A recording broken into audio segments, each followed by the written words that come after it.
Right, good morning, ladies. Today we are looking at the first one of the gas laws, and that is Boyle's law. This is where we want to look at the relationship between the volume and the pressure of a gas. And the most important thing to remember is that the temperature must be kept constant. Now, to do this investigation, we use something that is called a Boyle's law apparatus, and this you will find in your textbook. It is described as experiment 7.1. So it looks something like this. So over here you can see we've got a glass tube and we've got measurements there in cubic centimeters. So that is where we are going to measure volume. And then over here, we have a pressure gauge, which is measured in kilopascals, and that is where we are going to measure the pressure. We've got a reserve tank over here, and we've got a valve over here. So what happens is we connect up a bicycle pump or some sort of pump over here, and we pump up some more air into the reserve tank over here. And what is going to happen? The pressure is going to increase. And we do this until the pressure reaches a maximum. And then you seal it over here. And what you've got then is a pressure reading as well as the corresponding volume reading. And then if you open the tap slightly, then the pressure is going to decrease. And then you close it again. And then you've got another pressure reading and the corresponding volume reading. And this you do until you actually reach atmospheric pressure over here. You should then end up with a set of results that look something like this. So when the pressure was 201,6, the volume was 11,4. And when the pressure was 186,4, the volume was 12,4, and so on. So immediately, if we just take a look at these readings, we can see as the pressure decreased up to atmospheric pressure here, 101,5, what happened to the volume? The volume actually increased. So already we can see that there's inverse proportion going on over there. Then they ask you to go complete the table, and over here you have to fill in the product of pressure and volume. So you would have just taken the 201,6, you would have multiplied that by 11,4, and that is the answer that you should get. And then the same, this times this should give you that, and so on. And in this column over here, they ask you to calculate 1 over pressure. So if I take the pressure readings over here and I say 1 divided by 201,6, I should get that answer over there, and 1 divided by 166,4 should give me that answer over there. The answers here are given in scientific notation, and if you don't get your answer in scientific notation and you've just written down 0,005 something, that of course is also perfectly fine. And then number 6 of the experiment, they ask you to go plot a graph of volume versus pressure. So on my y-axis, I've got volume in centimeters cubed. Of course, you don't have to write this down. I have just done this to remind you that my y-axis will be the dependent variable for this experiment.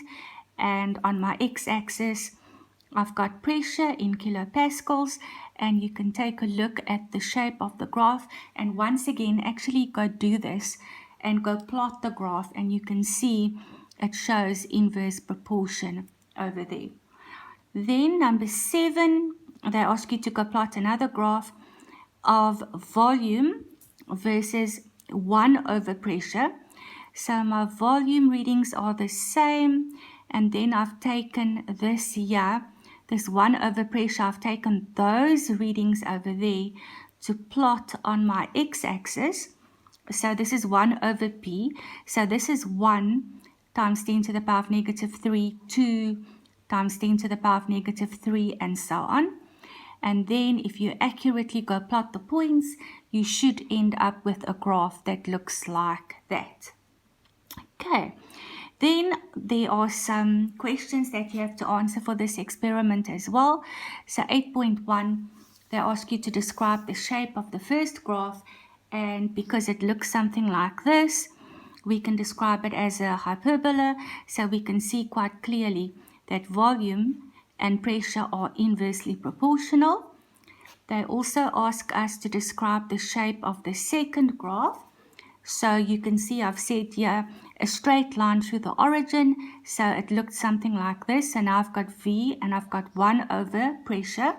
So this shows me that volume is directly proportional to the inverse of pressure. So here we said volume and pressure inversely proportional, but here we are saying volume directly proportional to the inverse of pressure, which we can write down like that. 8.3, they ask us about the product of pressure times volume. And if we go look at that, I'm just going to go back up so that we can actually do that. If we round this off, here we'll have 2,300, 2,300, 2,300. So, although it's not exactly the same answer, we can actually say that the pressure times volume values, it's more or less a constant value. And then 8.4, they ask us, what is the unit of pressure times volume? Now, take a look at what I have done here. Now, according to the information that we've got in our table, pressure values were given as kilopascal and volume as centimeters cubed. Now, SI unit for volume is actually meters cubed, so that is what I'm going to use. And pressure can also be measured in newtons per meter squared. I hope you can still remember that from our previous lesson, because we said pressure can be described as the force exerted per area of those gas particles colliding with a surface. So that is where newtons per meter squared comes from. And then just for later, please remember 1 Pascal is the equivalent of a Newton per meter squared. So I've got pressure in newtons per meter squared, and I've done that there. And volume, I've got that in meters cubed. And if 2 meters here cancel out 2 there, my final unit is going to be Newton meters. So pressure times volume, the unit is Newton meters, and 1 Newton meter is the equivalent of 1 joule. So that is actually pressure times volume will give us an indication of energy as well. Then number 9, they ask us to just write down a final conclusion. So the pressure of an enclosed gas is inversely proportional to the volume it occupies at constant temperature, and that is then known as Boyle's law. So if you get a question, state Boyle's law in words, that is exactly what you have to write down. And then just a bit more here. Like we've already said, pressure times volume at a constant temperature gives us more or less a constant value. For our set of results, it was 2,300. So it's not always going to be 2,300, but it will be constant for a specific set of results at a constant temperature. So if my first pressure times my first volume gives me an answer, and the second pressure times the second volume gives me the same answer, because that is equal to that, I can say that pressure 1 times volume 1 is equal to pressure 2 times volume 2, and that is the formula that we use for Boyle's law.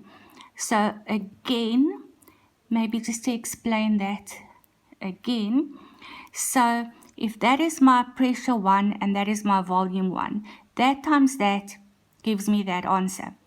If this is my pressure 2 and this is my volume 2, it gives me more or less the same answer. So if that is equal to that, that times that is going to be equal to that times that. So that is where we get our formula from for Boyle's law.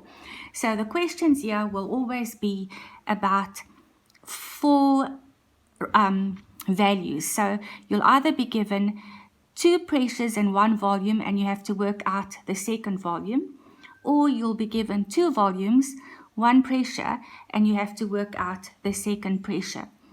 Let's just very quickly take a look at the worked examples on page 143. So the question looks like this. 80 meters cubed of hydrogen under a pressure of 103,4 kilopascals are compressed to occupy 5 meters cubed. Calculate the pressure if the temperature remains constant. So this is my first volume that I read about, and when the volume is this, the pressure is this. So V1, 80 meters cubed, pressure 1, 103,4 kilopascals. The gas is compressed to occupy 5 meters cubed. So there's my second volume, and I need to work out the pressure at that volume. So V1 P1 is equal to V2 P2. Just very important, when you do this, always just check, yeah, I've got two volumes, and you have to make sure that this unit is the same as this. So in the same formula, if you've got two volume values, the one can't be in meters cubed and the other one in centimeters cubed. You have to convert them. They must be the same. So yeah, I've got meters and meters cubed, so that's fine. So that means the unknown pressure that I calculate will have the same unit as this pressure over here. So I filled in the values, I did the calculation, and I got the answer, and it's going to be kilopascals. The second worked example, I have got 246 centimeters cubed of air is under a pressure of 108 newtons per meter squared. Calculate the volume of air if the pressure is increased by 54 without any change in temperature. So as you can see, those two values go together. So volume 1, 246 centimeters cubed, pressure 1, 108 newtons per meter cubed. What is the volume going to be? So V2 question mark. If the pressure is increased by 54. So it was 108 plus 54, so it's going to be 162 Newton per meters squared. And again, this unit is the same as that, so that's fine. I've written down my formula. I filled in, substituted the values, got the answer. It's the second volume that I wanted to calculate. So the first volume was given in centimeters, so that's how I know that also has to be centimeters cubed. The last example is something a little bit different. They say how much energy is represented by 100 centimeters cubed of a gas at a pressure of 85 pascals at constant temperature. So I know that pressure times volume always gives me a constant answer, which I can also describe as an amount of energy. I know that the pressure must be in Newton per meters squared, and the volume must be in meters cubed so that I can get my answer. So the first problem is this volume was given in centimeters cubed, so that must be converted to meters cubed. And to do that, we actually divide by 1,000,000. And over here, I just try to show you quickly why this is the case. The factor from meters cubed to decimeters cubed is 1,000. From decimeters cubed to centimeters cubed is another 1,000. So if I convert centimeters cubed to decimeters cubed, I'll divide by 1,000, but then I still have to go decimeters to meters, so divide by another 1,000, so we actually divide by 1,000,000. So the volume is going to be 0,0001 meters cubed. In the textbook, they wrote that in scientific notation as 1 times 10 to the power of negative 4, and you can use either one. The pressure is given as 85 pascals. We've already said that 1 pascal is the equivalent of a Newton per meter squared. So P times V 85 times the volume in meters cubed gives me 0,0085 Newton meters, which is 0,0085 joules, because they asked for energy. And again, in the textbook, you'll see they have written the answer in scientific notation, 85 times 10 to the power of negative 4, or you can write it as 8,5 times 10 to the power of negative 3, or leave it like that, or at least like that, because we want the answer in joules, because it doesn't have to be in scientific notation.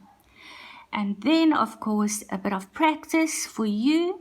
Exercise 7.1 on page 144.